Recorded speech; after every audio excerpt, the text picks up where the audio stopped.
Toto video nie je urážkou žien. Je to obraz. Obraz typu ženy, ktorá stratila kontakt sama so sebou, so svojím centrom, so svojím svedomím. Je to výpoveď o žene, ktorá nežije zo svojej duše, ale z obranných mechanizmov svojho ega. Ktorá sa bojí cítiť hanbu, slabosť, pravdu a tak žije v ilúzii nadradenosti, v manipulácii, v pasívnej agresii. Jung by povedal, jej vedomie je odrezané od tieňa a preto musí neustále klamať samu seba a trestať všetkých okolo. Toto je 8 znakov hlúpej ženy.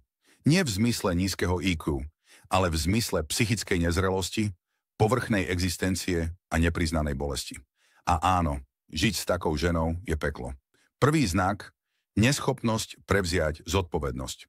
Pre túto ženu je vždy niekto vinný. Partner, rodičia, kolegyňa, ex, osud. Nikdy však nie ona. V psychológii je to znak infantilného ega, dieťaťa v tele dospelej ženy. Zlyhá vzťah? On bol narcis. Vyhodia ju z práce? Bola to závisť. Stratí kamarátku? Ona bola toxická. V jej svete nie je priestor na introspekciu, len na výhovorky. A tie si natiera na ego ako make-up. Druhý znak. Ústavičná hra na obeť. Obeť je jej najobľúbenejšia rola. V nej je neohrozená. V nej má moc. Aj keď ubližuje, tvári sa, že trpí. Keď ju konfrontuješ, rozplače sa, alebo ťa obviní z útoku. Je to emocionálna manipulácia, niekedy až sadistická v tom, ako sa hrá s výčitkami druhých. Zažíva seba ako dobrú, čistú a nepochopenú. A ty, ak jej to neveríš, si krutý, necitlivý, agresívny. Obeť je jej obranný pancier. A jej zbraň. Tretí znak. Všetko berie osobne, nič nepochopí hlbšie. Každý nesúhlas je útok. Každá hranica je odmietnutie. Každá rada je urážka. Namiesto hĺbky vnímania reaguje zraneným egom. Nevie počúvať bez obrany, nepozná vnútorný odstup. Jej emocionálny svet je zrkadlo traumy, nie reality. Preto sa nikam neposúva, lebo všetko vníma ako ohrozenie. Nikdy ako príležitosť k rastu. Znak. Kritizuje všetko a všetkých. Nikto nie je dosť dobrý. Každý má chyby. Každý by mal byť iný. Z jej úst sa valí súd za súdom o tom, ako by to druhí mali robiť, cítiť, myslieť. V skutočnosti je to projekcia jej vnútorného tieňa, teda tých častí jej psyché, ktoré sama odmietla, potlačila a teraz ich vidí všade navôkol. Je tvrdá, lebo v sebe cíti slabosť. Je posmešná, lebo v sebe cíti hanbu. A čím viac kritizuje, tým menej je schopná milovať. 5. znak. Nevie sa ospravedlniť. Nikdy. Priznať chybu? Nikdy. Ospravedlniť sa? To by znamenalo priznať, že nie je dokonalá, pretože jej ego je krehké ako sklo. Čokoľvek, čo by narušilo jej obraz o sebe ako dokonalej, ju ohrozuje. Radšej bude klamať, manipulovať, upravovať realitu. A ak už musí povedať prepáč, spraví to s pasívnou agresiou, s úškrnom, alebo ako gesto, ktoré má ponížiť toho druhého. V skutočnosti sa za seba hanbí, ale tú hanbu projektuje navonok. 6. znak. Nikto a nič pre ňu nemá skutočnú hodnotu. Neváži si čas druhých, neváži si pozornosť, lásku, podporu.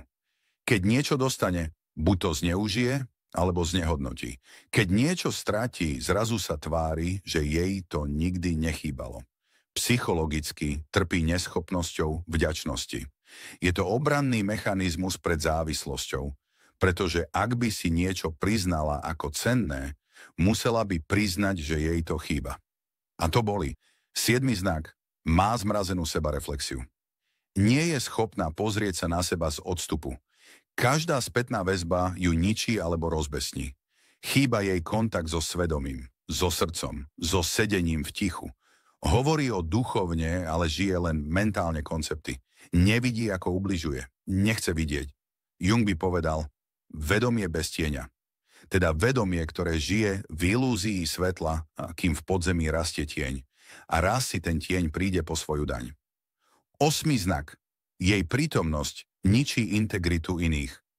V jej blízkosti ľudia pochybujú o sebe. Strácajú silu, sú zmestení, cítia vinu. Nie preto, že by bola silná, ale preto, že ich vťahuje do svojich nevedomých hier. Jeden deň ťa miluje, druhý ťa trestá. Jeden deň je obeť, druhý tyran. Je ako čierna diera, všetko sa točí okolo nej, ale v strede je len prázdnota, ktorú si nechce priznať. A preto musí ovládať a ničiť, aby necítila samu seba.